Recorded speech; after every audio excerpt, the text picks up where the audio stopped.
15 seconds before I start the council meeting this evening. I'd appreciate it.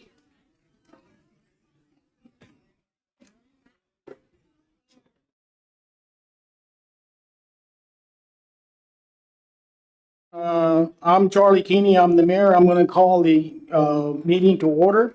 This evening, the invocation will be by Tom Fate. Tom, if you'll come up and do the invocation for us, please. Thank you. Lord God, we come before you and we thank you for living in the greatest nation in the world. And thank you for Fredericksburg and where you placed us.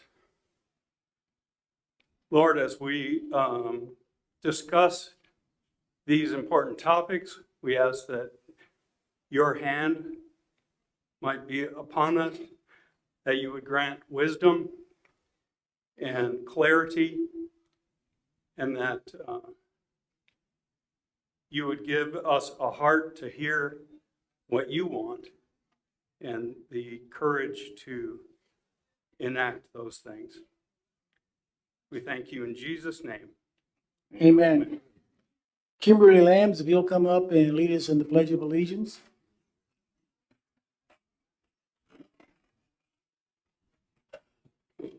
Where's Kimberly? I know she's got a hat. Where are you, Kimberly? Would somebody please get Kimberly? Here she comes.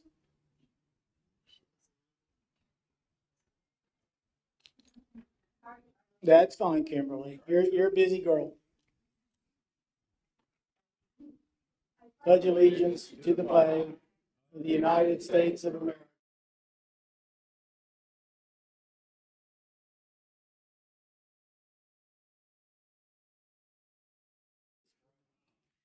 Thank you, Kimberly. Appreciate it.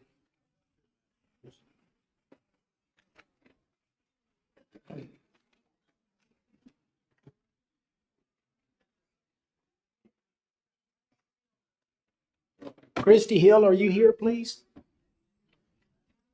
Christy Hill. If you'll come up for the proclamation, please.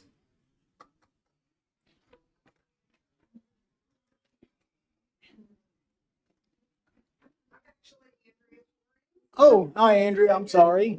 I'm the executive director. Thank you. And you must be Ms. Hill. Okay, thank you.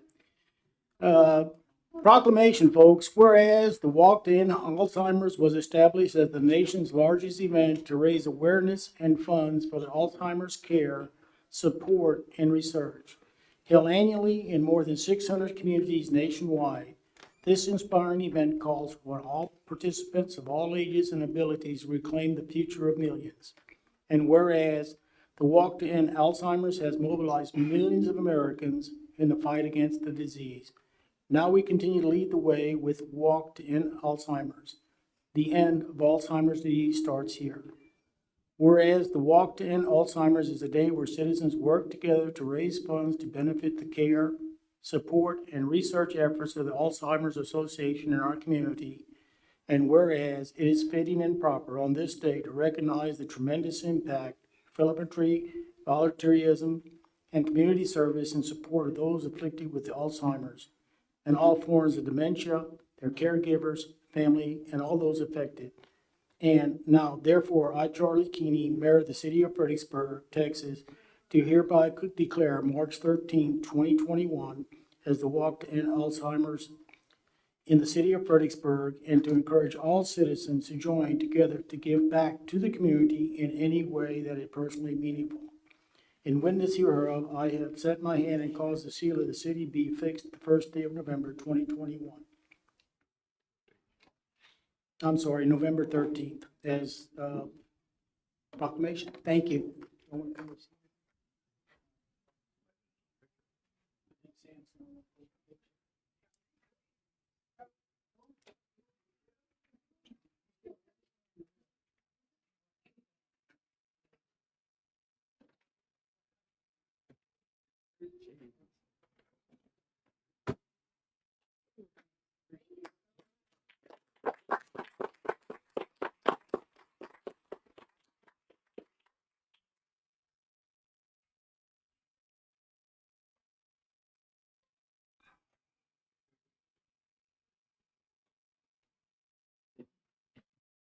Okay, employee recognitions, Kent. Mayor, Council, I don't have any recognitions for this evening. Okay. Okay, we'll move on to public comment. We do have two letters that we did receive today. I'm sure council has seen them and read them. You'll have 3 minutes to talk when you come up. There'll be a 1 minute warning sound. Eric? And when your time's up, you'll hear the same sound in that regards. I hope that your presentation will be civil and respectful. If anybody who is going to come speak at the podium today, if you have any handouts that you would like the council to have, you would be kind enough to give them to Shelley Goodwin, our city secretary, and she'll pass them out to the council members. So I'd appreciate that very much. Okay, we have a number of folks on. First speaker will be Annette Bennett with Mary Lee Marshall on deck.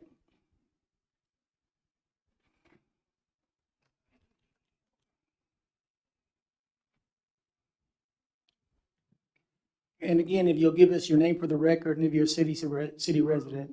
All or right, not. Thank sure. you. My name is Annette Bennett, and I'm a resident of Fredericksburg, and I'm here to speak against the free COVID money. We all are familiar with the saying that Ronald Reagan made famous, "I'm from the government and I'm here to help." The federal COVID money that you have received should be returned. My reasons are the city does not need this money. It comes with strings attached, and it is in direct conflict with our state government. One of those strings is the mandatory vaccine requirement, or the money will have to be repaid. This requirement applies not only to the city, but every entity that receives money through the city. This means that all recipients of COVID relief funds under the Biden regime are compelled to push vaccine mandates, even to their contractors and subcontractors, and to their employees. Even more alarming is the fact that these federal COVID relief funds can be used by local cities and counties to replace private sector businesses which are not demanding 100% vaccine compliance. By keeping and distributing this money, the city is putting itself in a position that is in direct conflict with the Governor Abbott and Attorney General Ken Paxton. Texas and 19 other states are suing the Biden administration because the federal government does not have the ability to strip individuals of their choice to get a vaccine or not. So by keeping this money and distributing it, the city has entangled itself in a legal battle. I ask you the following questions. What will you do when Texas has won? What will you do when Biden issues another executive order which must be followed? There is no end date to this requirement to follow his executive orders. What will you do when a contractor refuses to enforce the vaccine mandate or other mandates? What will you do when this money is spent and you have an ongoing financial obligation? And I urge City Council to join with 65 other Texas cities who have returned this money. Thank you very much. Thank you, Annette.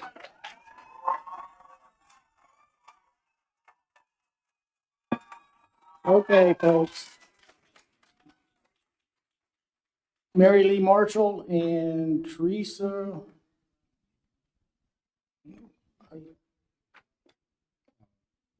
Larry. Okay, Teresa, you're on deck. Go ahead, Mary. Okay,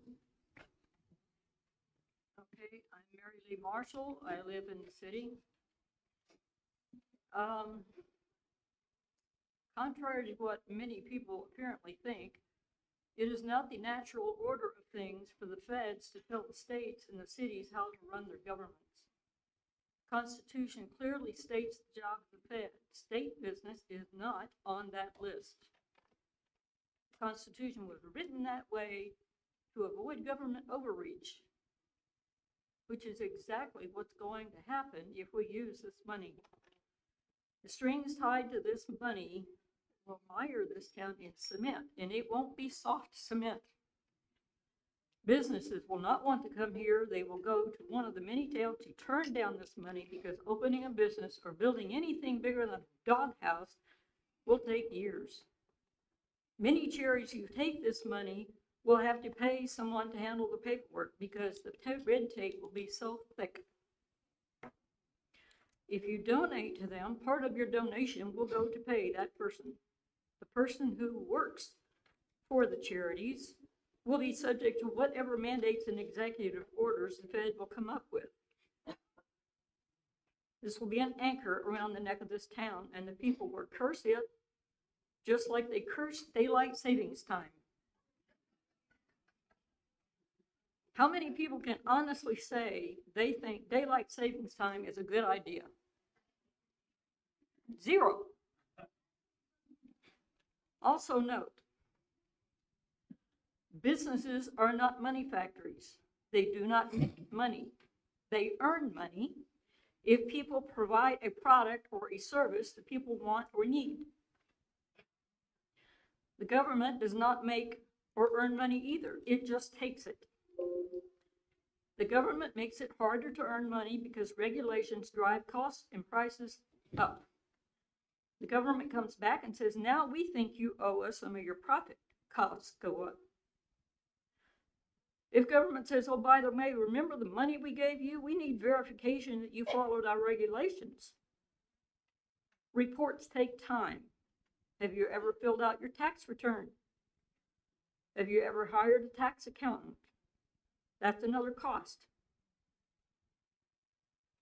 Because of this free money, the size of this government will grow like the blob that ate Chicago. And our freedoms will diminish accordingly. The bottom line is, do not use my tax money to oppress my rights.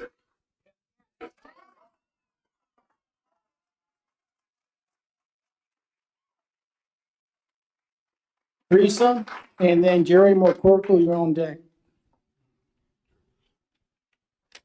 My name is Teresa Wyrick, and I do live in Fredericksburg.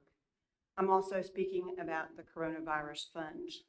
And I won't go over what some of the other fine folks have said, but the recipients who receive these funds agree to comply with all applicable federal statutes, regulations, and executive orders. And that's a really tall order. Basically, it's a Trojan horse because we don't know what those mandates are. What we do know is that we want mandatory vaccines.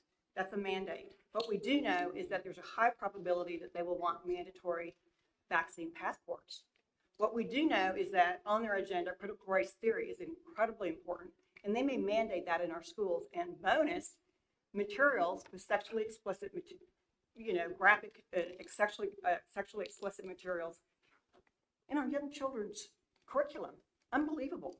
What we do know is that the Second Amendment is a hot topic for the current Biden administration, and so those rights are also at risk. We know that with our open border policy, sanctuary cities could be declared by executive order. Fredericksburg could become, by declaration, a sanctuary city.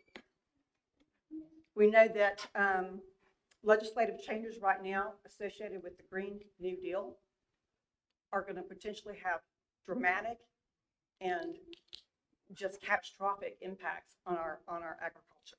And that's going to impact Fredericksburg as well. We also know, if you're not familiar with 30 by 30, that we have property rights right now and property use rights that are at risk with that plan. So I would encourage you to be very judicious and think through this very carefully before you accept these funds. If you do accept these funds, I think you're going to be very much counter to the great citizens of this community and to our state. And I think it will generate outrage at the voters' booth, and I think it will also result in legal action. Okay, Jerry. Kimberly Lambs, you're on deck.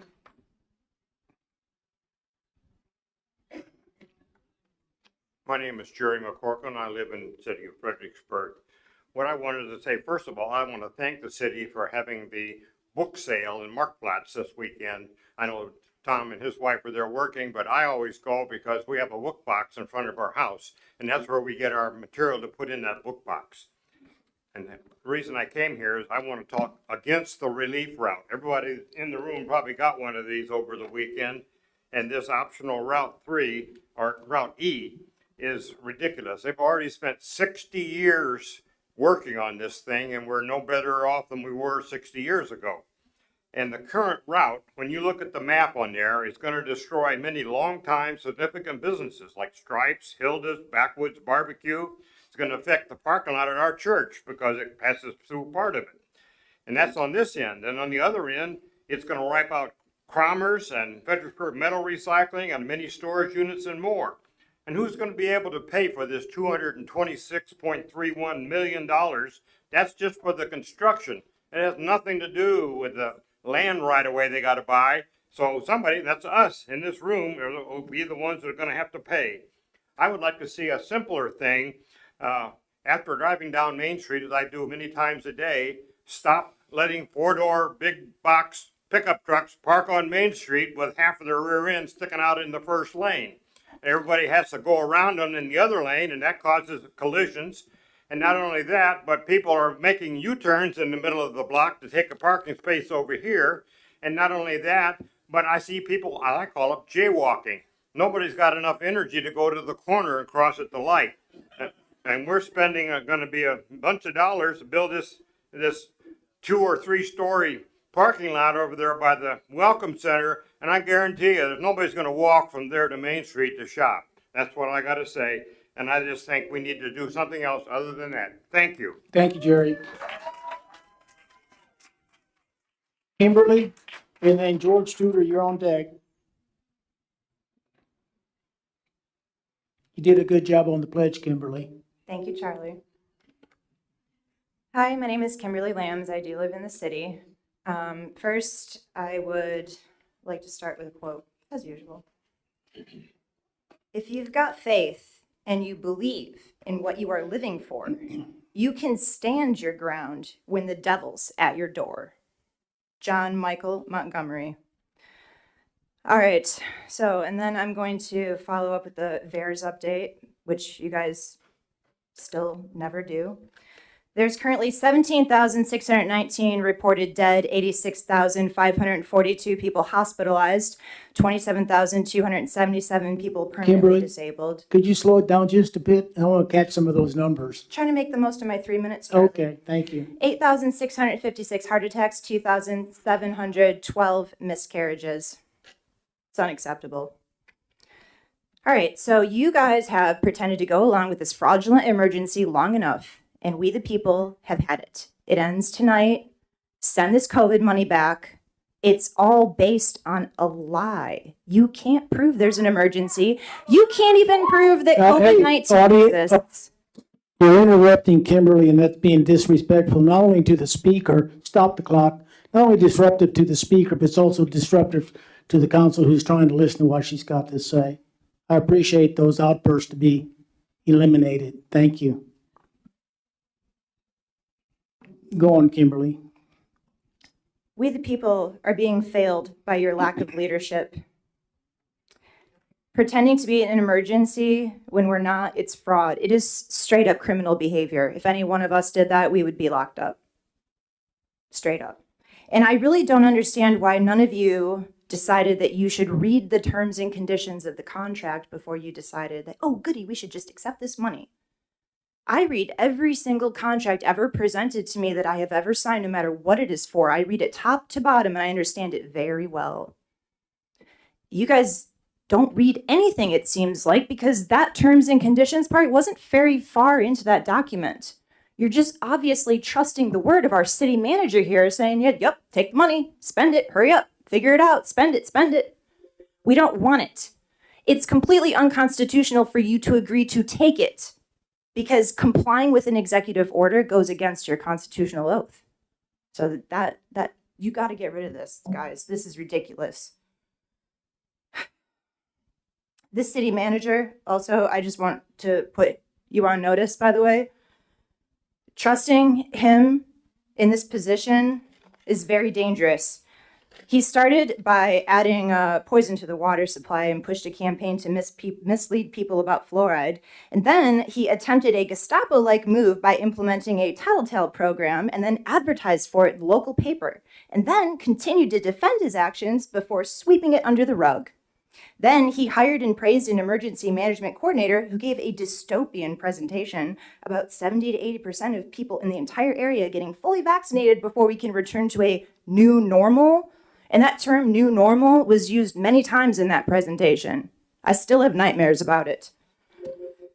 Now he wants to literally make a deal with the devil and lock the city and other associations into a contract that violates every freedom we ever considered precious.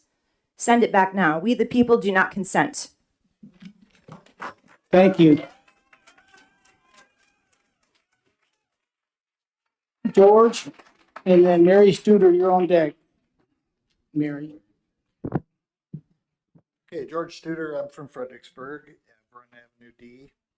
And I want to bring up one point is that the city doesn't really need that declaration of emergency anymore for the COVID. It's over. And not only that, the excuse that we had heard before that we would like to keep it open for the funding. Well, I checked on this New American Funds, Rescue Funds account, and then the question and answer says you don't have to have an emergency declared in order to get this money. So I can't see any reason for keeping it open, and I propose that you rescind it.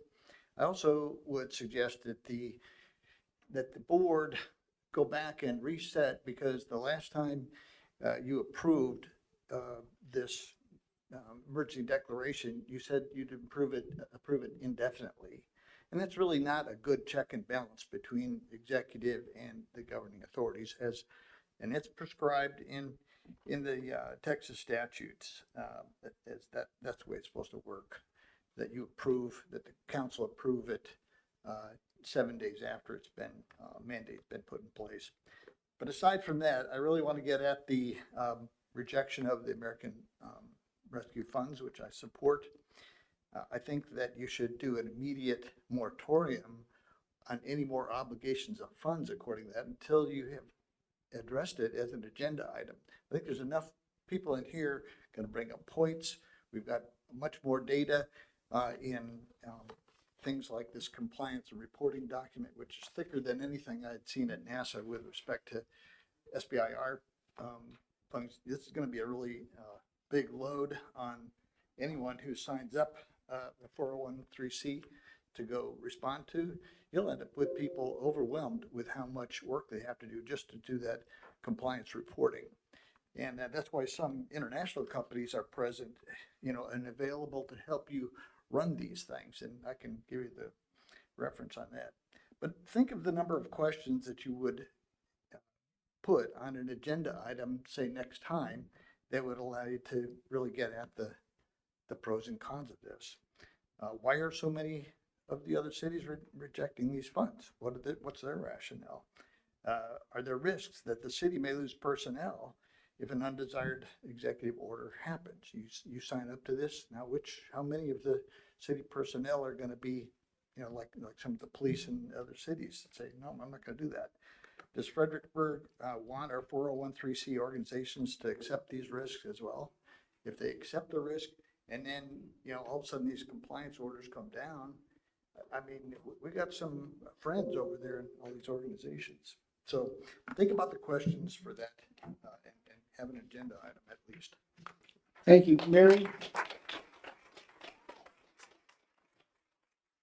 Kathy Lux, you're on deck. Thank you. So our country's different from every country in the world. It was founded on limited government, which is why it's different, which is why it's been more successful than any country ever. We got to remember that and ask, again, every level of government, starting with all of you, freedom. It's about freedom, liberty. We're not subjects, we're not children. And the duty of government, One of the main ones is to protect our rights, not to take care of us like we're children.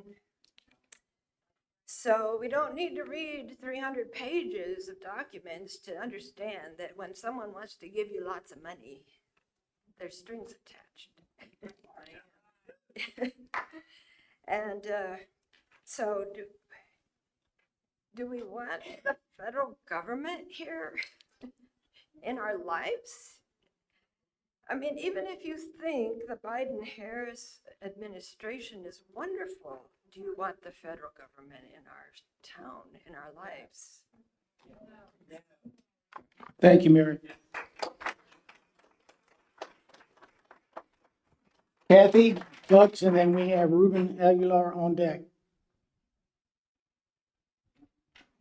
And if you'll tell us who you are and if you're a city resident. Good evening. My name is Kathy Lux, and I'm a resident of Gillespie County. My comments here today will reflect my opposition to the City of Fredericksburg's acceptance of the COVID recovery money. My main objection is similar to the others that have been vocalized here today.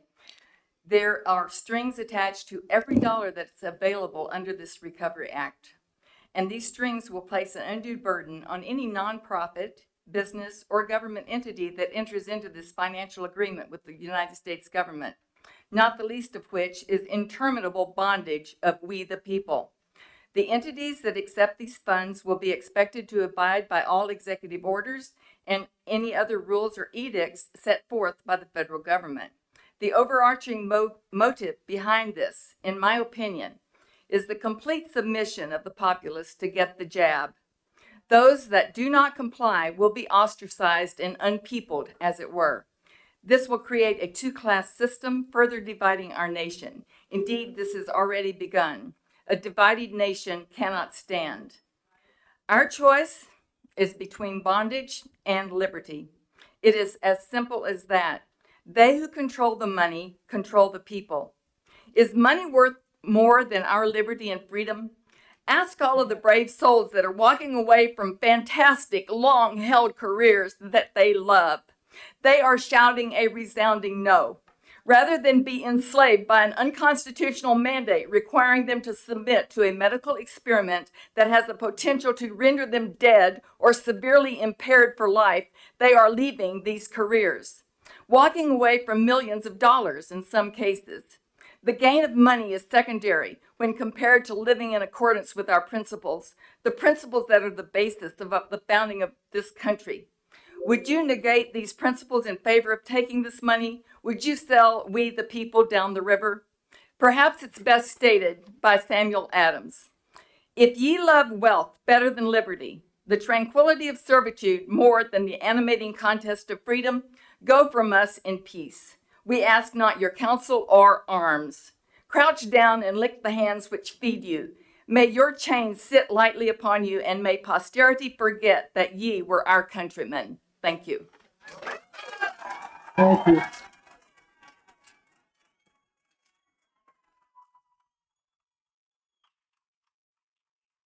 Ruben and Tom Marshall, you're on deck. Yeah, you're up, Ruben.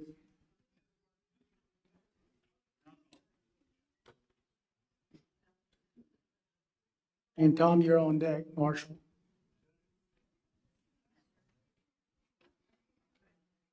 My name is Ruben Aguilar, and I'm a resident of Fredericksburg. May I proceed? Yes, please do, Ruben. Thank you.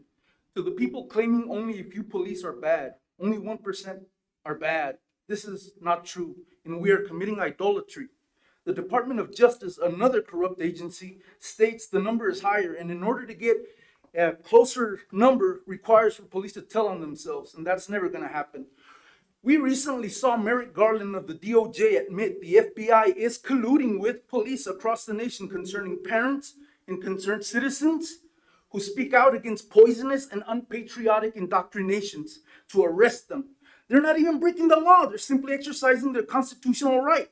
And who's doing the dirty work? The police who arrest them. We all know many police departments are anti-ICE and anti-Trump and are helping the government eradicate patriot citizen classes. On August the 30th, I had an altercation with a store clerk who for a long time had been harassing me and belittling me to impress their customer base, who are mostly foreign nationals, because I'm the Trump supporter, until it erupted. His actions teetered on civil and criminal.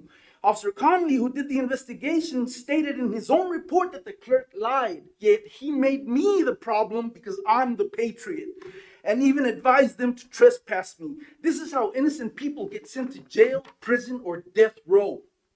Llano, Texas, just 20 minutes north, the entire police department was fired, charged, and convicted. Several police here also have been charged and convicted of crimes. Do an honest research, people, on YouTube, the Institute for Justice, the Marshall Project, and many others, and you'll be shocked. In my 2018 lawsuit against Christopher Combs of the FBI, Buddy Mills, and Rusty Heerholzer of Kerrville, I told the courts they're experimenting with me. I can't explain, but they're experimenting with me as if they want me to cause a public tragedy. I'm ex-military. I'm also a conservative activist. 8 months later, the El Paso tragedy happened, and who was the investigator in charge? The same lead defendant in my lawsuit, Christopher Combs of the FBI. Our government is dangerous, people. You better wake up. They might fool you, but they're not going to fool me. So they're doing to me what they did to Richard Jewell because I am exposing them. The Bible tells us we do not fight flesh and blood, but evil rulers, spirits, principalities, and wickedness in high places.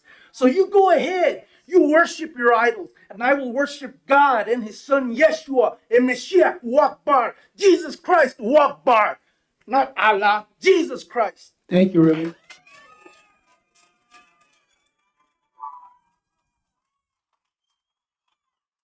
Tom, and then Wesley Hesker's on deck.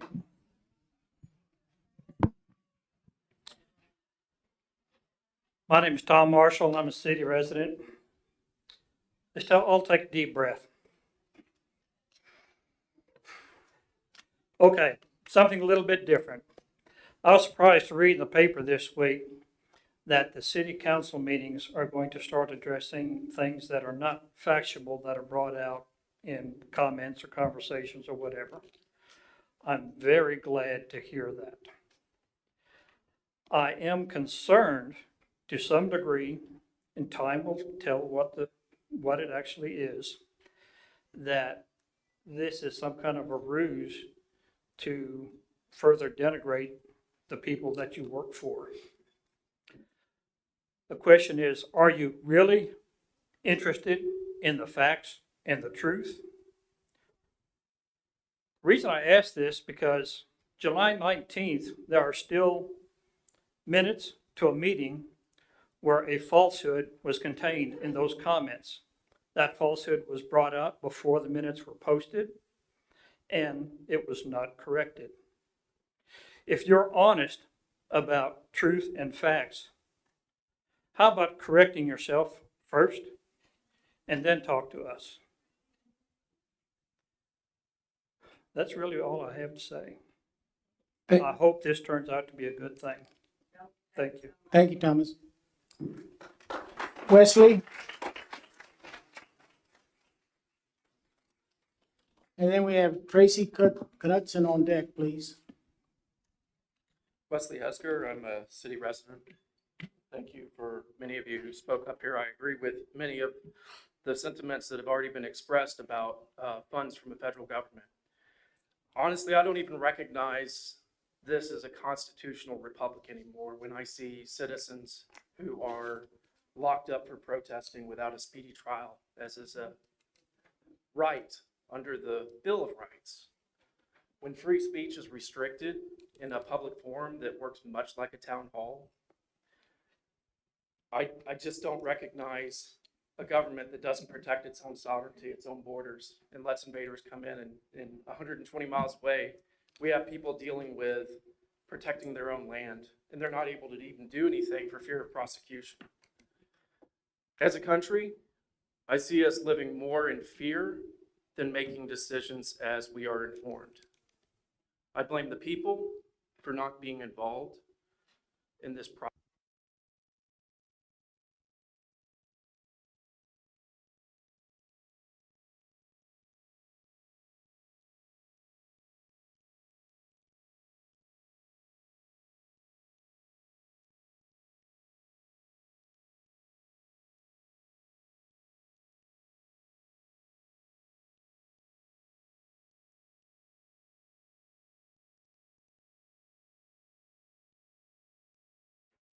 This pandemic is a scam. In 1346, the population of the world was 450 million. Within 7 years, 1/3 of that population disappeared due to the bubonic plague. Not even 3% of the population of this earth has even come down with COVID yet. The death rate of COVID is less than 0.1%. And you want to call this a pandemic? There's an emergency. We have to have mask mandates. We have to shut down commerce. People can't go to church and assimilate. First Amendment right, violated completely. People are tired of this. People all over the nation. We demand a constitutional republic. We deserve a constitutional republic, because if we don't stand, there's no place else in the world to go. It's up to us here. Send the funds back to the federal government. Tell it, no, we don't have a dependency on them. We can handle our own affairs here. And if we have a crisis, good people of this nation can pull together just like they did in World War II and the many other times before they had to pull together and help each other out. We are better than a government. We got away from a government in the beginning when we rejected the British Empire, and we're not going to have another one of those here. That's what we have. That's what we have to get away from. So send the funds back, do the responsible thing. Listen to the people here who are telling you what needs to happen. Thank you. Thank you. Appreciate it. Tracy? And then Susan King, you're on you're on deck. My name is Tracy Knudsen. I've lived here since 1999. I want to address the rescue funds this evening. I am not in favor of it. I want to make a bold statement tonight. Our constitutional rights are not for sale. Our freedoms are given by God. I am speaking on behalf of all the patriots in this room tonight and all the patriots nationwide, speaking out against the overreaching, smothering federal government power grab that besought our nation during the first few months in 2020. First, we were told 15 days to stop the spread. Then we were told we needed a 6-foot distance between ourselves. Next, it was mask mandates. Then it was quarantines, small business shutdowns, furloughs, canceled weddings, funerals, and visits to our loved ones and elderlies in the nursing homes and hospitals. 20 months later, we were forced with jabs for jobs. Something fishy is going on when you have to show papers or put a mask on to go into a restaurant, but do not have to show an ID to vote. Tonight, we have a moment in time, a chance to say no, to stop ourselves from freely jumping into bed with our elected officials. Yes, those same creatures who have sold America off to the highest bidders by the acre, to national, international elitists who control the world. The elite who utilize tools of warfare, famine, fear, isolation, biochemical weaponry, and deception to force humanity into a whole unholy shape. The distance problem facing American citizens tonight all across this land is not a 6-foot distance, but a distance problem of epic proportions with everlasting consequences. This distance problem stems from the cesspool called Washington, D.C. Tonight, I stand under the lawful protection of the United States Constitution, demanding those in Fredericksburg leadership to cease from participating in those destructive Trojan horse policies flowing down the cesspool river from the federal government located in Washington, D.C.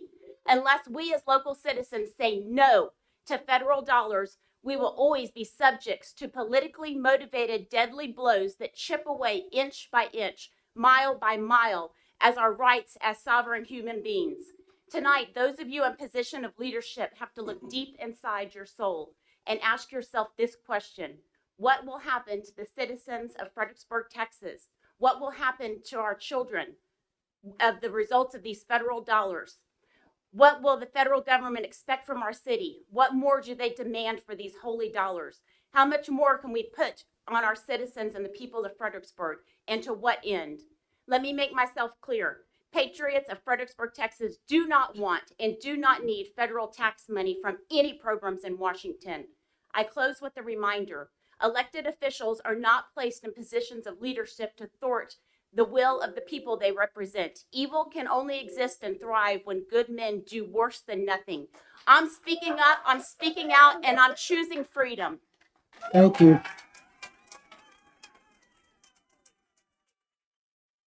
Susan? Carmen Armstrong, you're on deck.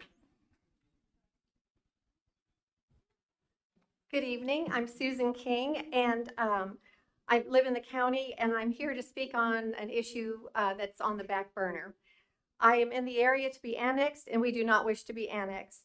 I ask that you follow the intent and heart of the annexation law that was passed by the state legislature 2 years ago. On another note, the city is spending a lot of money. Where is the focus? What about money for families? Where are the parks in the new subdivisions? Where are the hike and bike trails? Where are the needed pickleball, baseball, basketball, tennis courts? Where are the soccer fields with lights and bathrooms and the baseball fields with lights and bathrooms? Again, I ask, where is our focus? Is it on our families? Thank you. Carmen? Carmen Armstrong, are you here? Up here she comes. And then Jed Burns, you're on deck.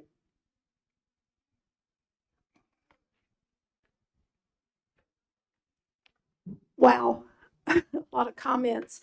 When people make comments, the humorist Will Rogers said, "I'm here for the government, from the government, and I'm here to help." Everybody knows what that means. On the same note, I'll say, does the saying "fox in the hen house" hold meaning? Absolutely. We have several layers of government, federal, state, and local. If we cede our local control to the federal government, they are not accountable to local needs. I have faith that the citizens of this town know best what's appropriate for them, and not people in Washington, D.C. I've traveled quite extensively. I'm an outlier since this pandemic. I went to Rhode Island. I saw Connecticut. Their fabric is very, very different from what I see here in Texas, with an open, commerce-driven economy. They'll start with COVID, but you don't know what's next. And that's when the fox in the hen house starts. You accept this money, and you don't know where it's going to end. I am definitely against this.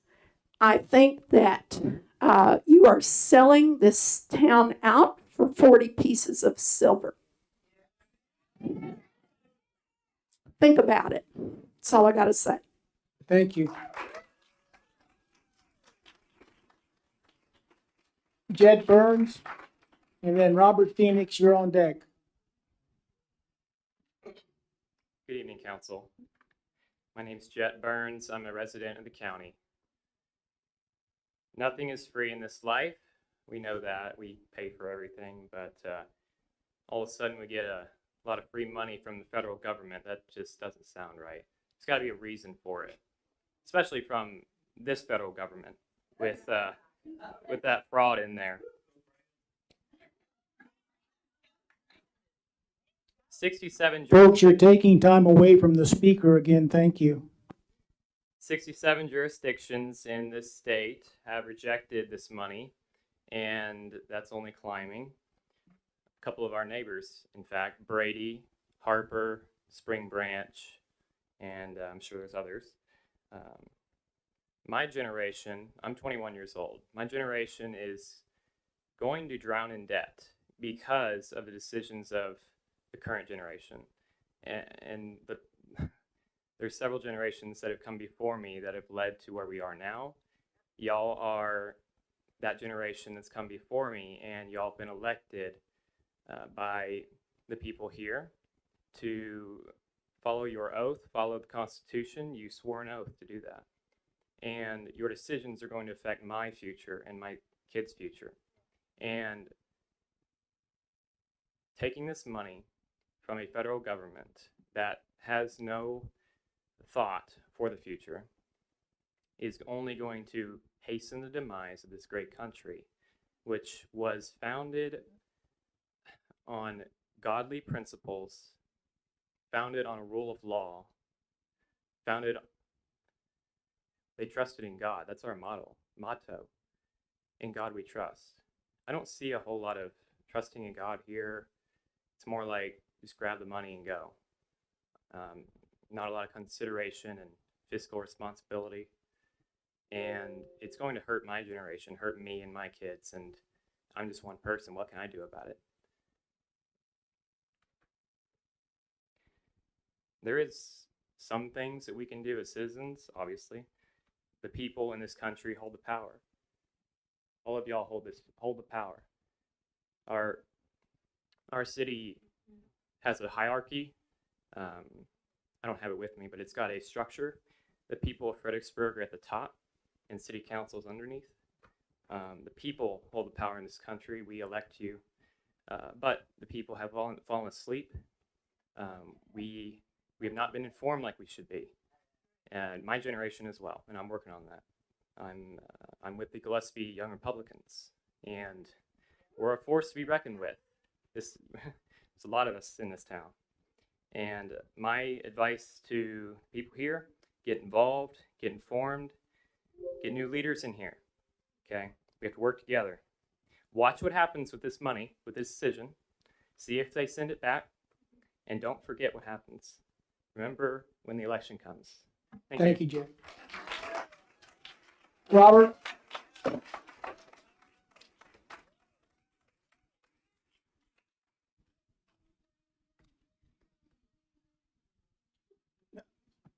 Okay, we're not going to have any of that here this evening. Who said that? Stand up. I want to see who was saying that. Be brave now. Who said, let's go, Brandon? I dare you to stand up. I challenge you to stand up so we can all see you. Everybody stand up.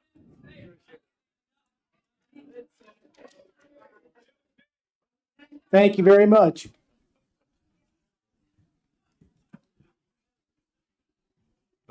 I have Mayor Keeney, I have a request, if that's okay. Sure. May I see 2 minutes of my time to Jeanette Hormuth, who is not able to sign up? You sure may. Okay, thank you for that.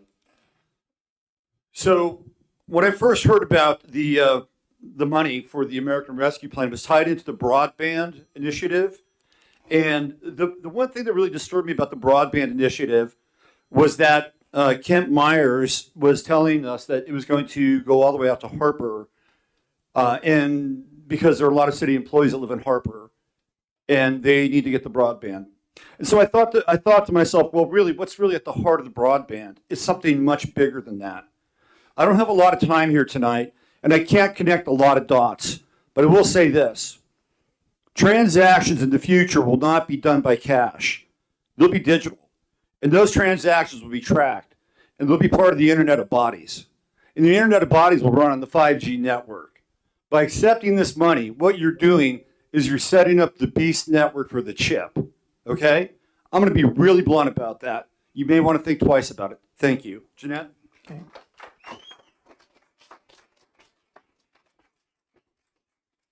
Now, Jeanette, you realize you have only 1 minute and 51 seconds.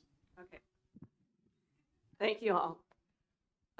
Last time I was here, I had brought to your attention about this money and the conditions and what the implications of that is. Tonight, I am bringing before you a notice. One of the people, as seen in Article 1, Section 2 of the Texas Constitution, am serving you with due notice that you may provide due care. Please take notice that the government has been granted authority by the people who hold all political power, and government officials are their trustees and servants who exist for their benefit. Please take note that the governmental power is derived by the consent of the governed for their common good and apply to those invested with the powers of government for redress or grievances or other purposes by petition, address, or remonstrances. Please take notice that the choice to receive or not receive the COVID-19 vaccination is a choice of an individual, a God-given choice, a God-given right to bodily sovereignty that cannot be infringed upon by any other individual, corporation, local, state, or federal government or any action to do so would be a violation of one's constitutional rights. There's much more stuff I have in here about your oath of office that you took to protect our rights. And the problem with the money, because basically you're giving away our rights with that. At the end, it says, please take notice that if you refuse to exercise your authority in avoiding or correcting the wrongdoing to the people as shown above, you will be acting in maladministration. I hereby demand and require that my rights, sorry, I can't talk, under the state of Texas Constitution, all other state constitutions, and the United States Constitution will be upheld to the fullest extent, and that all participation in and initiation of unconstitutional mandates be immediately removed. There's more and more, but basically it is my will to resolve these issues in a peaceable and cooperative manner using our constitutional foundation. You have now been served with notice of intent to pursue whatever means is required to rectify the violation of the state of Texas Constitution, all state constitutions, and the United States Constitution. If you believe you have the constitutional authority to ignore the above mentioned rights of the people, it's all in here. I didn't, read it all. Please respond to these constitutional provisions by sworn affidavit under penalty of perjury within 3 business days, showing that you were Jeanette, granted the same. If are you you- fail to are you there? respond, I'm almost done, with clear constitutional authority within the allotted time, you agree that you are doing all actions in and of your own will and without authority. Thank you very much. Thank you, Jeanette.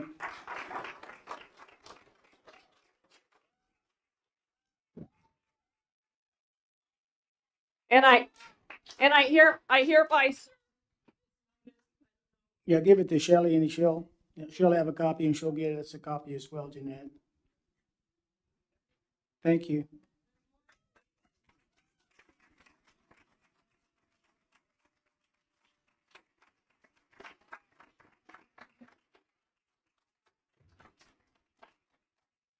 Thank you for all of that. We'll move on to section 7, consent agenda. The following items may be acted upon in its. Oh, do y'all want to? Yeah, go ahead. I'm sorry.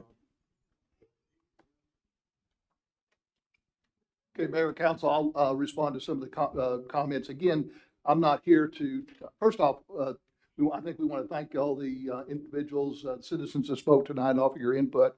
But I did want to correct a couple of things that were made tonight and clarify a couple of things. And I think Daniel, our city attorney, may also want to add some comments. First off, I think I know the council's aware, but the public may not be aware that city governments receive a lot of federal grants every year. In the case of the city of Fredericksburg, we don't receive as many federal grants as most communities because we don't qualify for a lot of grants because we don't meet the income levels of cities like San Antonio and Austin and Kerrville. So we don't receive a lot of grants. But we do receive some federal grants here. For example, last Friday, we, at the council's approval, we submitted a grant to the Economic Development Administration for funding to support our downtown parking facility. And this grant goes to the federal government, and hopefully it will be approved. If so, we'll receive over $1 million in federal funding. Every year, we receive funding from the U.S. Justice Department to support our police department in their bulletproof vest. This is money that comes through the Justice Department. It's all federal funds. And we receive other federal grants. The language that's being referred to tonight is standard grant language that's in every federal grant that I've ever seen. And you could... Listen. We listen to you guys and we didn't interrupt. And I'm not going to tolerate this. He's trying to explain the city side of the issue. Whether you agree or not is important. However, we did not interrupt you guys, and I will not tolerate any interruption while we're trying to have the city's explanation. Okay, Mayor and Council, again, it's standard grant language, and again, the city attorney will want to add some comments, I think, when I get done. But this is standard language that we see in federal grants. There's no new language in the American Rescue Plan Acts. There's no mention of the word mask. There's no mention of the word vaccines. There's no. Okay, folks, let's keep your comments to yourself. We were respectful. I expect the same from you all. Thank you very much. I appreciate it. So the bottom line, Mayor, is there's no additional strings attached to this funding that we don't see in other federal grants that we've received. So whether those requirements are good or bad, I think we could argue, for quite a while on that, but it is the standard language that we see in federal grants. The other comments that were made were a number of cities have decided not to accept the money. Hundreds and hundreds of cities and counties across the state have decided that they are going to receive the money. I talked to several of them today, and they're going to be using it for a variety of different purposes. I talked to one of our commissioners with Gillespie County. They intend to accept the money and use it for purposes as defined by the act. So yes, a few cities across the state have decided, and I don't know why. I haven't talked to any, but hundreds and hundreds of cities and counties will be receiving the money. The city of Harper is not qualified. They're not incorporated, so they're not qualified. The funding is basically allocated to cities and counties based upon population. And that's basically the only requirement. It's an automatic pass-through. In our case, since we're a smaller city, the money is passed through the state, and we receive the money through the state Department of Emergency Management. We have already received one half of our payment, approximately $1.4 million. We have already allocated, as a council has approved in this year's budget, we've allocated some of that for purchase of emergency generators for our water sites. We've already issued a purchase order to approve that, as it was approved in the budget that the council adopted back in September. And I think that's it before I turn it over to Daniel. But I did want to also mention a couple other comments. As far as the July 19 minutes, comment was made that there was something that was not correct in the minutes. I believe the city secretary has gone back and listened to the recording of that council meeting, as verified that the wording is correct. Is that correct, Shelley? We transcribed it, and my department transcribed it and then passed it on to the city council. Okay. So the council minutes were transcribed, and they were determined to be proper the way they were written. And last but not least is the issue of fluoride was not approved by the city manager or any individual. It was approved by a vote of the people here in Fredericksburg. So I wanted to make sure and remind the council and the public about that. And that's the facts of, as far as I know, mayor and council. And this time, I think Daniel may want to add additional factual information.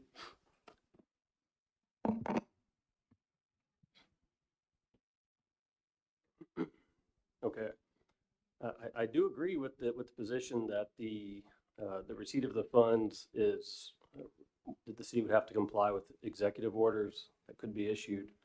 And it's clear it's in black and white in the text of the agreement.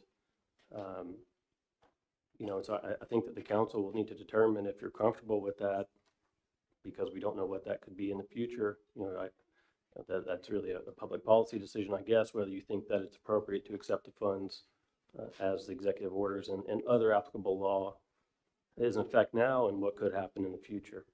I do also agree that any subgrants that are made by the city would require that those subgrantees would be subject to the same requirements. You'd have to pass those through to the subgrantees. I also do agree that the administrative burden of accepting the grants is probably going to be pretty steep, even for the city, and maybe even more so for the subgrantees. If they're a small entity or a small nonprofit, they may not have the staff or the or the internal knowledge to maybe deal with some of that with the reporting requirements. So I'm not taking a position on the issue, but I do agree with some of the statements that were made, and I think it's going to be on the council to determine, understanding that if that's something that you want to proceed with or not. I know that funds have been accepted already under that, so at whatever point the city council determines that if they didn't want to do that, then we would have to figure out a way to unwind that and not expend any more funds.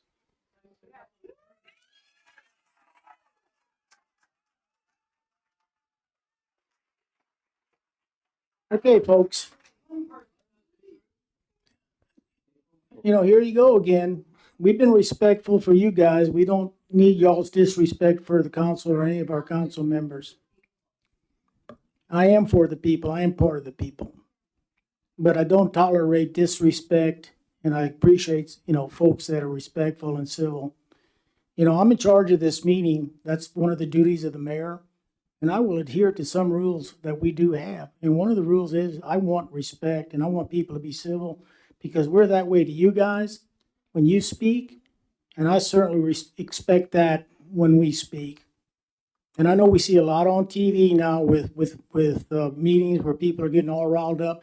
And I think this council and we've done a pretty good job of being respectful and calm and taking that deep breath like Tom Marshall did. I appreciate that. We just need to take a breath and relax and respect. Okay, let's move. Any other comments from council? Mayor, Go ahead. just one more point. So I do also agree with Kent's comment about I mean, in my experience of working with grants as a government attorney, I don't know that the requirements in this are substantially different than what you would see in most federal grant programs. I think what may be different is the circumstances we're under, just politically and with COVID and everything. I mean, I guess what I'm saying is if this language was in something 5 years ago, I don't know that anybody would have said anything about it. So I do agree that the federal government has typically used money as an enticement to get local governments and states to do what they want you to do. They can't mandate that you do it, but they will use it to entice you. And they usually have certain ways to ensure that purpose is accomplished. So if there's any questions, I'll try to clarify that. If not, I'll leave it to you, Mayor. I think we'll move on. Any other comments? Kent, anybody? Okay. Thank you for those comments, folks. Now we'll move on to the consent agenda. The following items may be acted upon in a single motion. No separate discussion or action on any of these items will be held unless pulled by the request of a member of the city council. A, consider the approval of the council minutes, October 11th, 2021 special meeting. October 18th, 2021 regular meeting. We also did receive the corrected minutes prior to the meeting. Do any of these need to be pulled? If not, I'll entertain a motion to accept. Have a motion by Jerry. I'll second. Second by Tom. Any further discussion? There being none, all those in favor? Aye. Opposed, there is none. Motion carries. Moving on to 8A, ordinance and resolutions. Consider the approval of the ordinance 2021-26, amending section 8.100, temporary use types of Appendix B, zoning ordinance of the Code of Ordinances to amend the permitted temporary use of tents in the historical overlay, the HO, zoning district in the city and providing an effective date Z2119. This is the second reading. Justin? Thank you, Mayor, Council. Oh, sorry, that's a little loud. This is the second reading on the ordinance. If you recall at the first meeting, Mr. Kauser had some concerns on the language regarding the requirements for impervious cover underneath for an event center, as well as the time frame for moving tents in and out of the facility, and then and his concern with events that may happen back to back. So Daniel was able to provide some language in here. So at this moment, subsection M1 actually only calls for restaurants to have the impervious surface. And then again, that's a health code issue requirement. And then section M6, we kept the time limit on the 48 hours for removal. Again, we have some concerns about that, but we had some language there that allows staff to make those changes. So if we get a written request from Mr. Kauser, says, hey, the tent folks are coming in early or coming late, we can approve those. And this would also apply to back-to-back tents. So if Mr. Kauser had two events within a day or so apart, he could send that request to us, and it would be a staff level decision. We felt that would speed up the application process versus going through the historic board. So I'll be glad to answer any questions if you have any at this time. I'm sorry, I said Justin instead of Jason. Apologize. I've been called worse, sir. Okay. Thank you. Council, any questions? Kathy? Turn your mic on. Mike, we get a little closer. Just one question, Jason. Under the revised ordinance, paragraph 6, it says that the 48 hours could be extended for good cause. And what kind of situation would constitute good cause in your opinion? Yeah, it'll be kind of, we didn't define that. We talked about putting in maybe making some criteria, but we didn't know if that would be, if we would forget something or Right. miss something. We just didn't want to paint ourselves into a corner with that. So for me, good cause would be if just manpower shortage. They had a letter from their tent person that says, hey, we physically can't get out here today.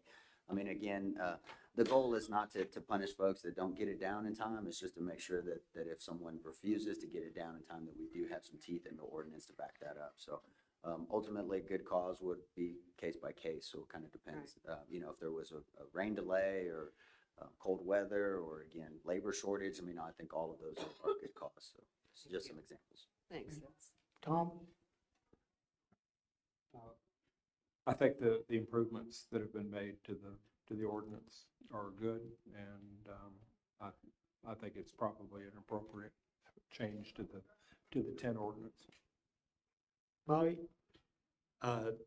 No questions. I like the ordinance as we've made the adjustments, so. Jerry? I agree. Thank you for all the hard work that you did in listening to the folks that were impacted by this. So with that, with no further discussion, I'll entertain a motion. I'll move to approve as presented. Have a motion by Bobby, Second. second by Jerry. Any further discussion? There being none, all those in favor? Aye. Opposed? Motion carries 5-0. Moving on to 8B, consider the approval of Resolution 2021-14R, approving the acquisition and lease and purchase of financing of public equipment and authorizing the execution of and delivery documents required in connection therewithin fire pumper tanker and for the fire department. Laura? Good evening, Mayor and Council. The fiscal year 2022 adopted budget approved funding for lease purchase payments for the acquisition of the fire tanker pumper. The purchase price of $550,000 will be financed. The financing has been bid and the low bid was received from Signature Public Funding Corporation with an interest rate of 1.568. City Council awarded the lease purchase financing to Signature at the October 18th City Council meeting. At tonight's meeting, City Council needs to approve the attached resolution and contract approving the acquisition and financing of the fire tanker pumper. Thank you. Questions, Tom? So this is a 7-year payout? 8. 8? Okay, starting this year. And the total interest component of this $550,000 purchase will be approximately $30,400 over this 8-year period. Mm-hmm. Yes. Okay, thank you. Bobby? No questions. Jerry? So the county pays half and the city pays half, right? Yes, on the fire department equipment, we share that cost. That just bothers me. When I pay county taxes and the city people pay county taxes, there should be a little better formula where the county pays to me their fair share. I'll go along with it, but I still think that there should be a different percentage for the county than the city. My point. Kathy? good point, Jerry. No comments. Any further questions? There being none, I'll entertain a motion. I move to approve the resolution to contract with Signature Public Funding for the lease purchase of the fire pumper truck. I'll second. We have a motion by Jerry and a second by Tom. Any further discussion? There being none, all those in favor? Aye. Aye. Opposed? There is none. Motion carries 5-0.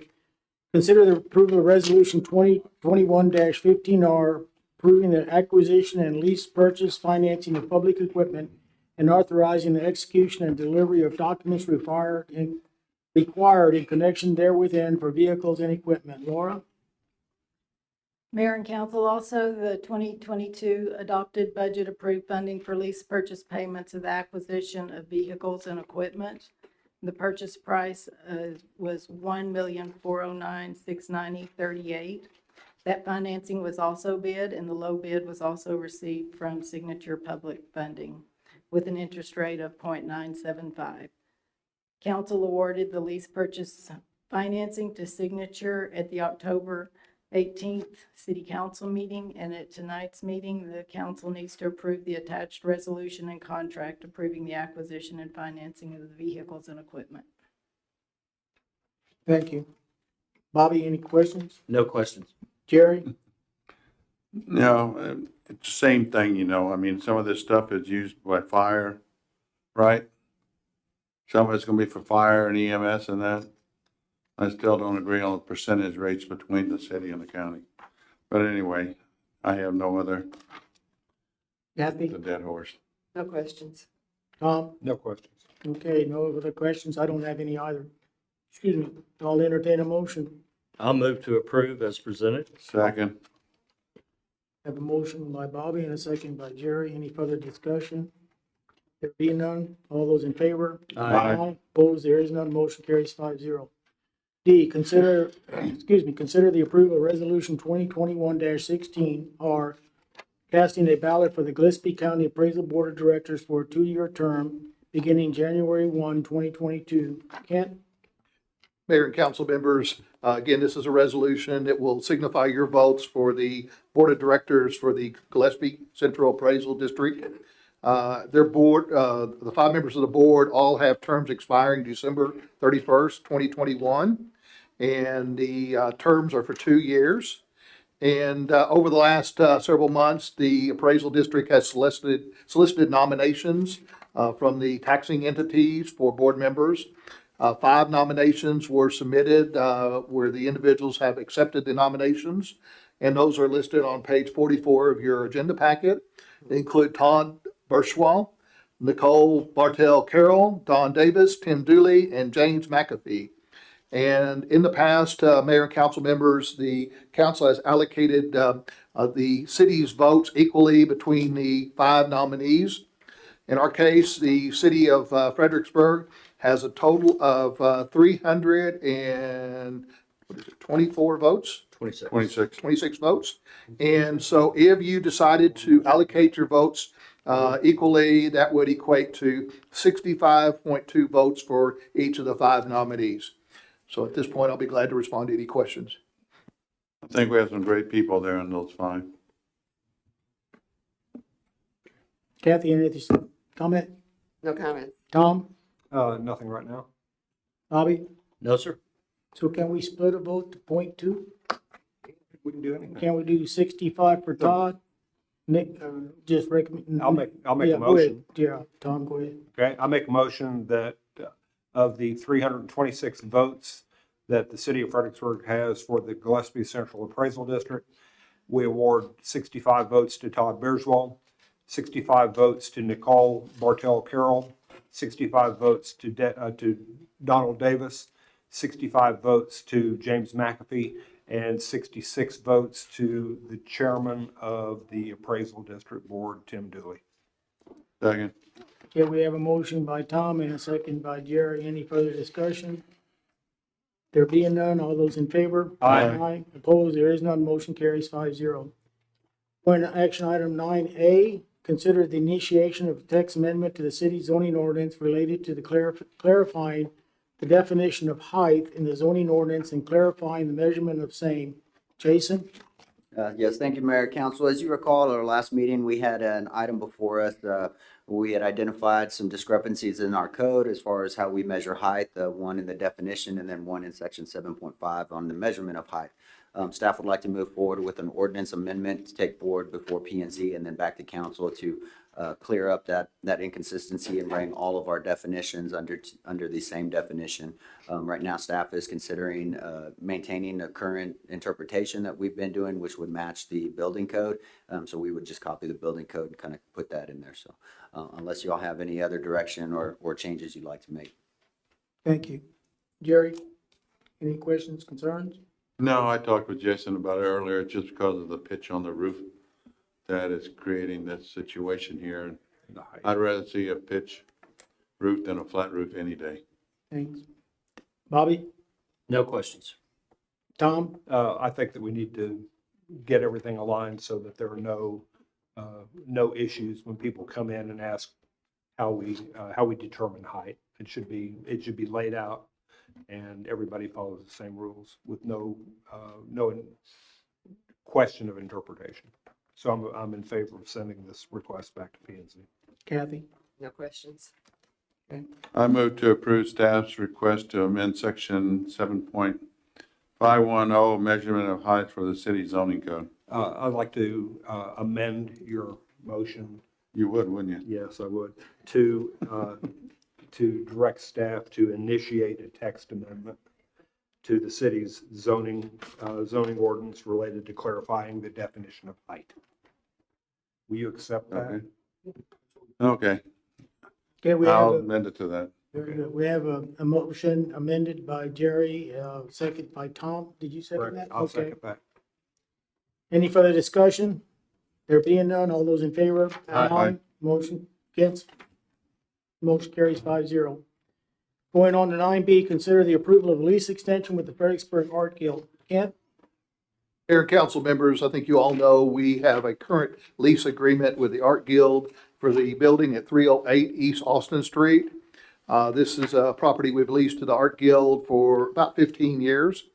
And the lease will come up for expiration in February, the end of February next year. And so we're recommending at this point a 1-year extension of the lease. And the reason we're recommending only a short time, 1-year lease extension is there is a good possibility the city will need that building a year and a half from now due to lack of office space. I think you all know City Hall office space is getting very crowded. In addition, the City Hall Annex is proposed for market plots is proposed to expand in that area. And so we may be losing the office space there that currently accommodates 4 employees. So again, we may need Art Guild building for office space for those individuals. So with that in mind and the uncertainty of the situation, staff is not recommending anything more than a 1-year lease extension. So the council will need to discuss that and also set a lease amount. Currently, we're leasing it for $600 a month. And whether we should go up on that lease is up to the council. I will tell you that the Art Guild has asked for a 5-year lease extension. And I sent the council a copy of their email last week, and they're requesting 5-year lease extension with a 5% annual rent increase. And I don't know if there's anybody from the Art Guild here this evening. I think their director was going to be out of town. But anyway, that's the proposal before the council. Okay.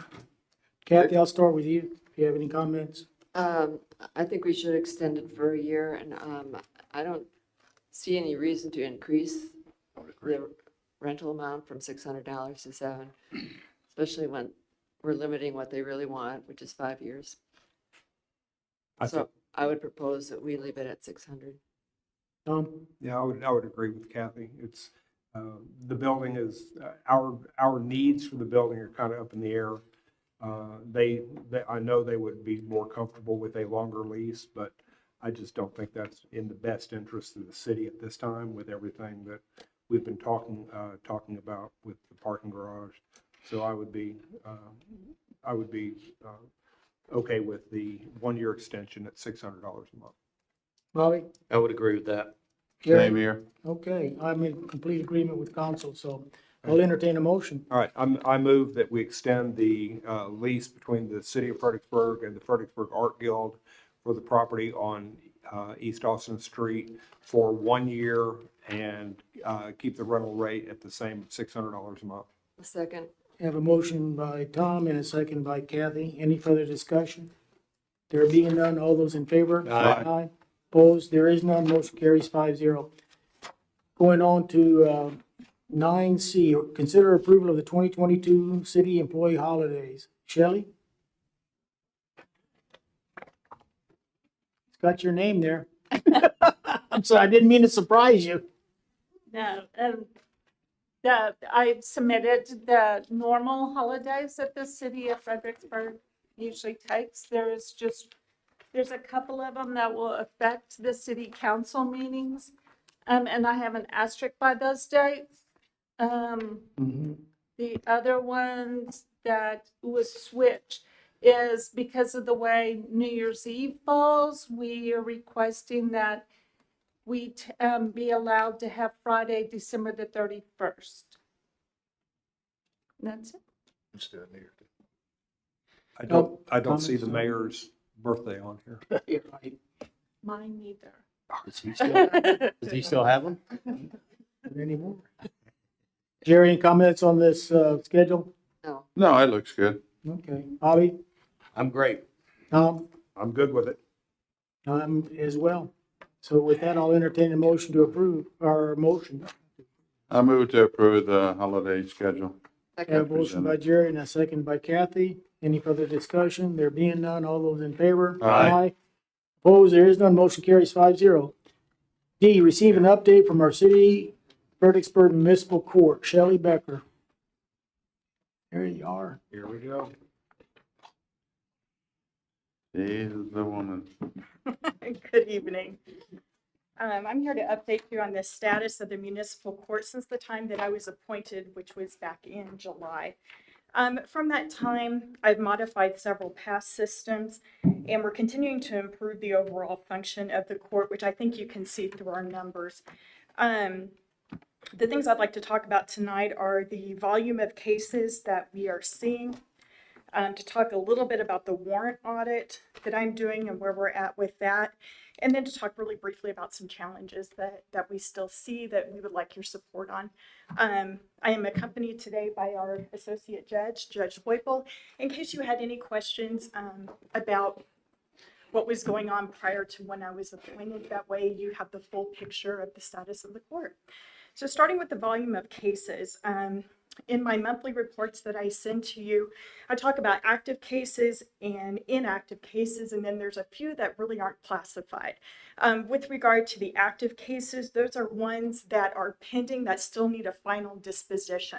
Disposition can be guilty, no contest, it can be an acquittal, or they can be found guilty at trial. For these cases, whenever I started, the total amount of cases was 3,970. At the end of September, I was able to reduce the number down to 3,560 cases for a total of 410 dispositions within that period of time.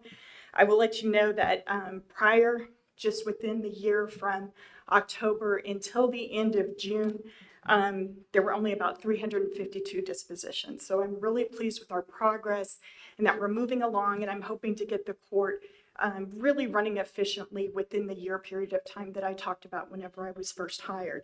Second, inactive cases.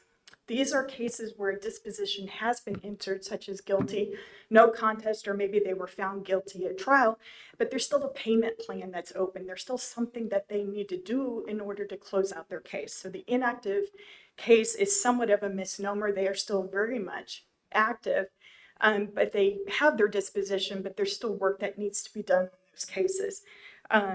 Those number of cases are about 1,428. And while there has been a reduction in this number, I'm having somewhat of a challenge in determining what that exact number is because of a software issue. We had to do a complete reset whenever it came to our warrants. This 1,428 cases does not include our active warrants at this time. And I'm going to explain a little bit about that here in just a minute.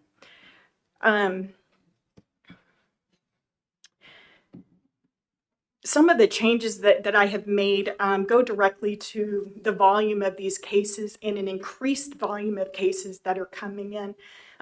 In the last Criminal Justice Committee meeting and speaking with the Gillespie County Sheriff's Office and with the Fredericksburg Police Department, there is a decided rise in the amount of cases that we are having to process, in addition to having to go back and see what's going on with these old cases, making sure that we have them in motion and on track in order to get them resolved.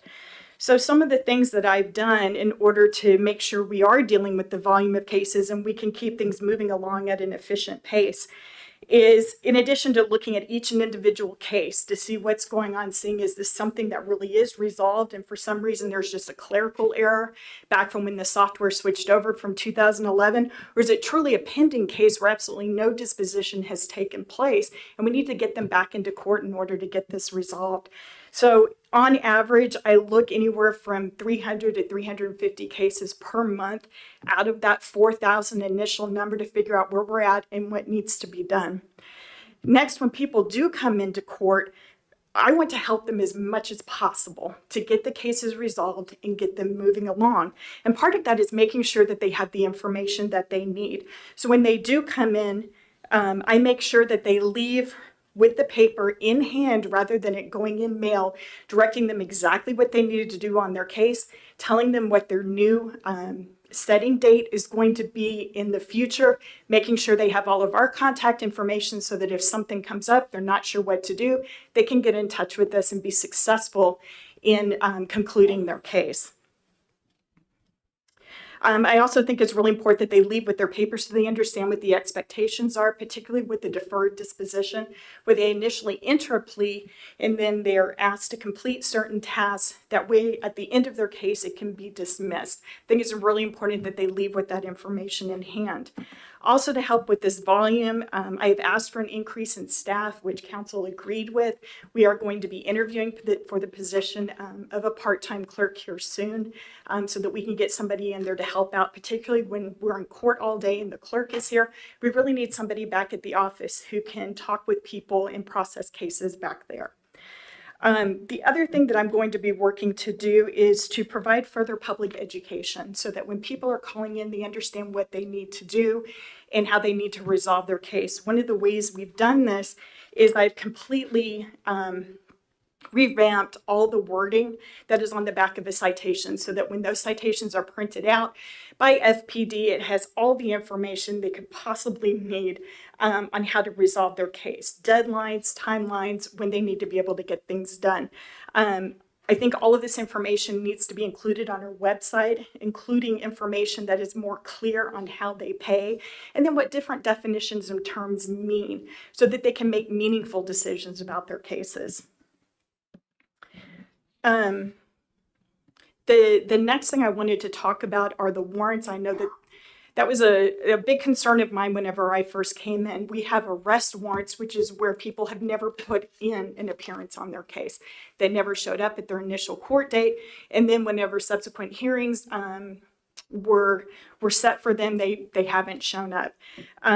The other type of warrant is called a capias pro fine. That's where they've entered a disposition on their case, whether guilty, no contest, or they were found guilty. A trial and a judgment has been entered, but they've never paid on their judgment. So those are the two types of warrants that we're dealing with. Whenever I first came in, I had some concerns about the legitimacy of some of these warrants. The law is very strict, obviously, because you're taking somebody's freedom. It's very strict on what those requirements were. And I was coming across certain warrants where I felt that those requirements had not been met. Also, I think that there was a breakdown in communication between when those warrants were recalled and then making sure that dispatch is notified so that they can go and pull the physical copy out of the file cabinet. So when our officers call in, we can make sure that they're getting the information that they need. So the first part of my warrant audit, I went to dispatch and spent several days over there, and I looked at every single written warrant that we had, and I compared it to my list of cases that were showing a pending warrant out of our software system. So that was the first step, and that's been since completed. But with the 1,762 remaining warrants, and looking at this and trying to figure out a timeline whenever I can get these done, I thought it was in the best interest of the city, not only from a liability standpoint, but obviously from a fairness standpoint. We can't have our citizens arrested on warrants that aren't even valid. We made the decision not to make any arrests on these warrants. So while they are still pending, there are not going to be any arrests conducted until I can complete my review. Obviously, between the volume that we're experiencing of new cases on a daily basis, in addition to the backlog of cases, it's going to take me some time to move through these, but I think caution is called for, and I would not want to activate any of these warrants again until I can be sure that they comport with the rules of criminal procedure. Because of the influx of cases and the challenge of making sure people are coming to court to deal with this large volume, one of our biggest challenges is the courtroom. We have 172 cases set on our docket just for the month of November. Some of those are by Zoom. We try to accommodate as many appearances by Zoom as we can. I think it's easier. A lot of our tickets are from people who are out of town. It makes it easier for them to appear and take care of their cases. However, about 82 of those cases are going to be in person. A lot of you have seen the space that we have over right across the street, and it's insufficient for the amount of people that we need to process and pull through. I don't like the idea of people having to wait and take care of their cases. I need them in here, taking care of them. Addresses change, people forget, and I want them to be able to come in and take care of these things. So I understand that there may be changes coming a little farther down the line, but I am concerned because if certain orders are lifted, depending on what the Texas Supreme Court is going to allow us to do. Right now, they permit us to go off-site in order to hold court. So I've been holding court here, which so far is working. However, if they no longer permit that, then I'm going to have to get an exemption from them in order to come over here and continue to use city council chambers in order to accommodate our crowd. If they do not give that exemption, then we're back to the drawing board because we simply have to have the space in order to process these cases. We also need a space that provides sufficient security. There are obviously certain factors that have to be taken into consideration. If you have a really confined space, it's not safe. We need people to be able to get out of the building, you know, for your basic emergencies such as fire or whatever. But just the nature of the courtroom, we can have volatile situations, and I need bailiff to be able to get to people who they need to get to. And in that particular space, I can't assure any kind of security for the members of this community that come in to try to deal with their cases. And lastly, just to provide a professional environment where people come in, they understand the decorum of the court, and they're there to get things done. If you have any questions or concerns, a lot of this is just a highlight of my reports that I give you each month. But if I can answer any questions or concerns. Thank you. Bobby? Thank you very much. I've been reading your reports, and I think you're doing an outstanding job. Thank you. Thank you. Shelley, are you able to work with the county in using the courthouse over there? Some of the rooms, you know, we talked about it before. We did, and I did pursue that. I talked with the district judge. I talked to some county commissioners. I talked with Judge Nevins, and while initially we thought we might be able to work with that, they were concerned about needing the space still on the last 2 weeks of the month, even though right now court is only held on the first 2 weeks of the month. So there were some concerns there, and at this time they have not granted permission in order to use that space, unfortunately. My county taxes. Yeah, and with that, we do have people who are coming in and requesting jury trials. And at this time, I don't have a space where I can put jurors so that it is a secure location so that they can just concentrate on the case. They're not going to be bothered at all, and they feel comfortable talking about the facts of the case without anybody listening in. So that's going to be an ongoing challenge.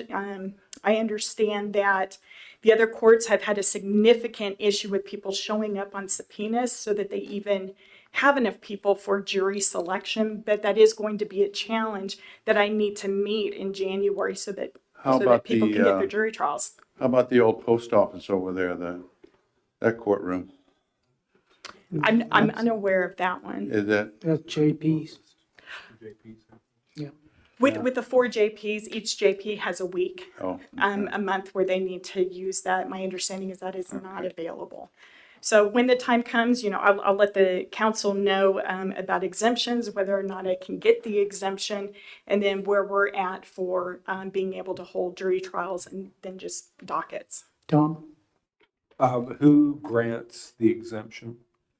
It should go through the Office of Court Administration through the Texas Supreme Court. Do you need a letter from the city of Fredericksburg, an official letter from the city to help you so that you can use this this room? That may be helpful later on down the line. Right now, through December 1st, I can go off-site and I can continue to use Zoom. There's some people that say actually the exemption is there until January 1st, specific to municipal courts.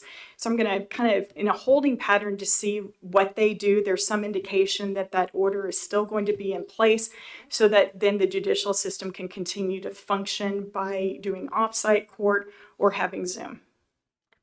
Do you feel that the software that's being, I guess, used is in the municipal court's office is limiting you, but there's nothing really we do about the software because that's a countywide software, right? It's not actually, it's specific to municipal court. I think the change in software happened in 2011, and it's a very particular, very picky system. And so when a lot of these cases transferred over, unless you're inputting that specific information, these cases have been rolling over as open for years when they've actually been closed. And that's part of the problem that we have. We have had training. We're working really hard to learn this system. We have put in numerous hours making sure we learn and we understand the system. But even with different glitches they have on the development side, on the back end that we can't do anything about, Ms. Hogue, the court clerk, and I estimate we're probably spending 5 to 6 hours a week on hold, not able to do anything and access the court records. And of course, we're paperless. So everything is in that system. That's been really frustrating. And we're just trying to work our way through that. If I find something else that I might be able to use, then we'll put that in front of you if we think that that kind of change makes sense. I would encourage, I guess, the city manager and the city attorney and, you to bring any kind of, I guess, efficiency, what we need to do. I know we increased the budget. I think you've done a remarkable job in trying to get a handle on the cases that were the backlog of the cases. I think that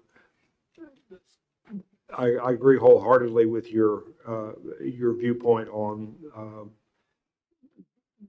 holding in abeyance the rest of the arrest warrants that you can't verify. And I think we need to do whatever we can to get those taken care of, and to get you into a position where you can handle the day-to-day trappings of what a municipal court has to do.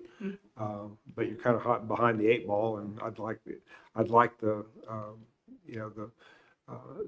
city staff to be able to get together and make some recommendations to council about if there's anything else that we can do to help move along this process. Thank you. I appreciate that. I feel like I am really pleased with our progress. We're working really hard. We've made a lot of necessary changes that I think are going to really pay dividends in the long run. So I'm really pleased. And while she's not here, I will let the council know that you have an absolutely excellent court clerk. She works so hard. She is unfailingly professional and helpful for everyone that calls. So she is just a tremendous asset to the court. Kathy? I want to echo the thanks of the other council members for your due diligence in trying to get around all of these obstacles. One of the concerns that you raised was the safety of your courtroom. Yes. And you have no bailiff or no officer? No, we do have a bailiff. Fredericksburg Police Department does provide the bailiff. The problem is the way that it's a small space, and then even the way that the space is constructed really doesn't allow very much room between where people are sitting in the court, where the judge is, where a witness needs to testify, is literally only about 2 to 3 feet away from 6 jurors have to sit. And so given that confined space, if something were to happen. There's just not a way for the bailiff to be able to get over there in order to help the situation. But just to be clear, Fredericksburg Police Department does provide for our bailiff. The council did provide funding for a part-time bailiff, but until I know what's going to be happening with in-person versus whether or not we can continue with Zoom, I'm holding off because I just don't know what those hours are going to be yet. Well, would you keep us apprised of that situation? Absolutely. Okay, what your needs might be in regard to that. And then Kent, any other space issues that you might come up with, you'll keep us surprised as to whether they can, we find other areas where the court can get more space. Sure. Okay. Yeah, we had hoped this issue would be resolved with use of the courtroom over next door, but the county denied that request. Okay, thank you. Very good. All right. It sounds like you're a busy bee. Yes, so we are. The one thing I want to be sure, all these people that heard you're not going to do these warrants, that's just a temporary hold. So Yes. they're not walking around going, No, Okay. Though this is just temporary. While they're still active, we're not arresting on them. But at the same time, whenever there's a warrant, there is a hold on their driver's license, and most of the time we end up getting people back in to take care of things because they can't get their driver's license. So the vast majority of people who are showing up and taking care of business aren't because they were arrested, it's because they can't get a driver's license. So that is still in place. okay, thank you very much. Yes. Thank you. Thank you. Moving on. Yeah. The city manager's report, the American Rescue Plan. Okay, Mayor and council members, this was originally put on the agenda because some questions were raised at the last council meeting. And I believe you've heard the report on that, but I will give you a quick update on the funds. Again, I reported tonight, we received 1/2 of the payment of the rescue plan funds. We're expecting the second payment next August. The council reminds you that you approved 4 uses of the funds at this point. Number one, which the judge just related to you, is part of the impact from COVID over the last year and a half is a lot of the municipal court operations were closed down, and so there's a backlog of cases. And so the American Rescue Plan funds can be used for relieving that backlog of cases. So we're using, at the council's approval, we're using some of the funding for hiring a part-time clerk and also paying overtime for the existing municipal court clerk. So with that, it's really helping the judge with the backlog of cases. So that was one of the funding uses the council approved. The second funding, again, was the purchase of generators. We have ordered those generators for our water tank and water pump sites. According to the Public Works Department, we're anticipating those generators to be delivered in either February or March. There's a backlog of orders for generators because of the winter storms last year. Everybody wants generators now, and so, but those are on order. And then the largest use of funds that the council approved was the upgrades to our broadband system. Our IT director, Eric Whiting, is working on the RFP for that right now. We expect that RFP to be issued in the next 30 days or so. And then the last use, the council recently authorized accepting applications from local nonprofit groups. The finance department is now receiving those requests to date. Well, actually, today was the first day we we didn't receive any applications today. And the applications will be accepted till the end of November, and then will be brought forward to the council for your consideration on whether you want to fund any of the applications. So that is the current status of the funding, and be glad to answer any questions you have on that. Those. Questions, council? Okay, downtown parking study? Okay, the downtown parking study, again, was an item approved in this year's budget. Phase 1 of that downtown parking study has now been completed, and that was a submission to the EDA of a grant. This is something that our parking consultant felt like we would be very competitive on, because there is a new amount of funding through the EDA for tourism communities. And so Friday was the deadline, and so that application was submitted by our consultant, Goodman Corporation. And so now they will begin the second phase of the study, which is doing the update to the parking demand analysis, basically going into the downtown area, determine kind of what demand we have right now, and justifying how many spaces, additional parking spaces we need throughout the downtown area. So I believe the schedule is that report will be presented to the council after the first of the year. And then, of course, they'll start working on the conceptual design of a parking deck, and also looking at the site that the county owns at the corner of San Antonio Street and Adams Street. And so the downtown parking study, phase 1 has been completed and 3 more phases to go. Any questions on that? Council? Okay, police station and architectural services? Okay, this is being coordinated by the police department, and actually it should probably read the public safety building, public safety facility architect services, because again, it will include not only the police station offices, it will include a courtroom and the municipal court operations.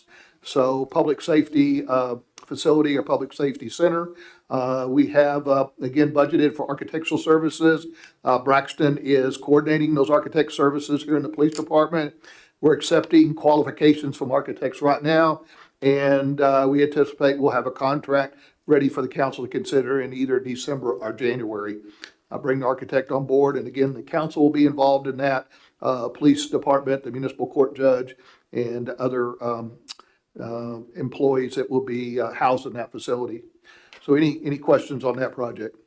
Question? We move on to electric cars. Okay, Mayor and Council, I just want to make sure you're aware that we're getting more and more requests for charging stations for electric cars. And so we're working both the public side of this and the private side. We would prefer that the private sector satisfies as much of the need for just additional charging stations as possible. And that's beginning to happen. We're seeing charging stations proposed at the Albert Hotel, at some of the wineries around town. We're currently in conversations with the HEB about the possibility of installing a charging station there. And then if necessary, then I think the city, of course, the city already has 2 charging stations there on Austin Street. But we will, I think, take a wait and see attitude and see if the private sector can support the rest of the need versus the city going out and spending some money to support charging stations. However, we did receive a offer from a local organization, Fredericksburg Shines, that has, was it $12,000, Clinton? About 18,000. About 18,000 that they would like us to consider using for electric charging stations. So we will possibly bring that forward for the council's consideration in the next several months. So again, I just wanted to remind the council that because of the fact that more and more electric cars are being manufactured, both local residents are buying them as well as visitors to our community, that we're seeing more and more people wanting to have the ability to get their cars charged here in our community. So we've got to be proactive in responding to those needs. So be glad to respond to any questions you have on that item. Kent, how much does a charging station cost? So we just got quotes on chargers similar to the ones that we have installed by the Girl Scout cabin, and they're about $3,000 a piece. But it takes those about 4 hours to complete a full charge on your average size Tesla, I think. So I think now there's a little bit more of a trend toward quick chargers, and they're quite a bit more expensive, but we're looking at those too. So as Kent mentioned, we're kind of gauging what the demand is, and we're currently looking at city and county owned property that we might be able to locate some of these. Well, the longer they charge, the more they get to shop. The longer they charge, the longer they're going to shop, you know? Right, I understand, but keep that. Think about taking 4 hours to fill your tank full of gas. I mean, people want to kind of come and go. So, we're looking at a variety, and I think there are different businesses that are installing both fast and regular slow chargers right now. So to complete my comment, has there been any approach to the hotels in town for them to provide charging stations at their hotels, since cars are parked there overnight? I'm having some problems of really feeling why the city of Fredericksburg should bear the expense of electric charging stations instead of the free enterprise market. So why should the citizens be in charge, be expected to pay for electric charging stations when we're not expected to pay for gasoline and diesel pumps. Right, and that's what we're seeing is private businesses take off with installation of these chargers, so. We're not requesting any city funding for this, Councilman. We're just saying that the private sector will probably respond, and we also have donations that have come forward that we may want to utilize up to the council if you want to accept that. But at this point, we're not requesting any funding from the city. Okay. All right. Items for future agenda? Okay, Mayor and council members, the next meeting looks like the agenda is pretty lengthy because we have a lot of items coming through Planning and Zoning Commission. So once again, we can either credit or blame Jason for this one. So he didn't hear that, I don't think. So, no, he didn't hear that. So, those items are listed on page 59 of your agenda packet. I won't go through all those tonight because the numbers are, you can see we've got like 15 items related to Planning and Zoning Commission.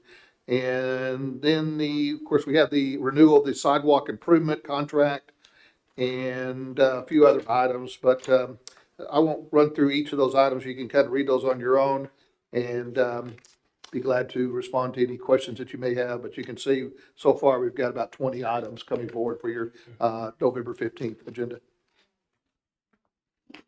And these items are on the P&Z agenda for this Wednesday. So if you'd like to see the staff reports on this, you can go to the city website and look under agendas and go to planning and zoning. And there is the planning and zoning agenda for this coming Wednesday, November 3rd, that has all of the requests that are in the public hearings. All the background material is in the P&Z packet for this coming Wednesday.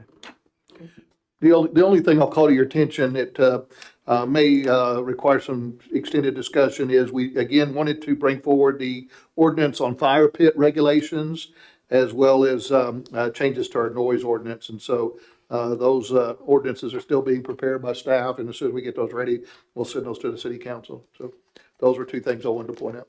Okay, thank you.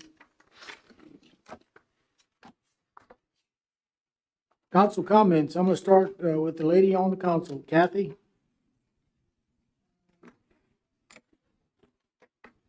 So Kent, none of the items on these agendas really address STRs, so you're not contemplating having any sessions addressing STRs in November? I don't believe that's on the calendar for November. I'd have to look at that, but I think the next council discussion is December. I don't have the calendar in front of me. Do you recall, Jason? No, given kind of the holiday schedule and where we're at with our workload, we're still kind of fine tuning some of the language. So we could try to work on something, but I think most likely it'd be very early December at this point. Any comments, public comments you'd like to make, Kathy? That's all. Okay, thank you. Tom? No comments tonight. Thank you. Bobby? No comments tonight. Jerry? Oh, I can mention all I can't want about COVID and that, and I still say that for a lot of people, I even know some of our neighbors over there who gotten the COVID, and now they're walking around with oxygen tanks and the hoses, and if you don't believe it, I don't care, that's fine with me.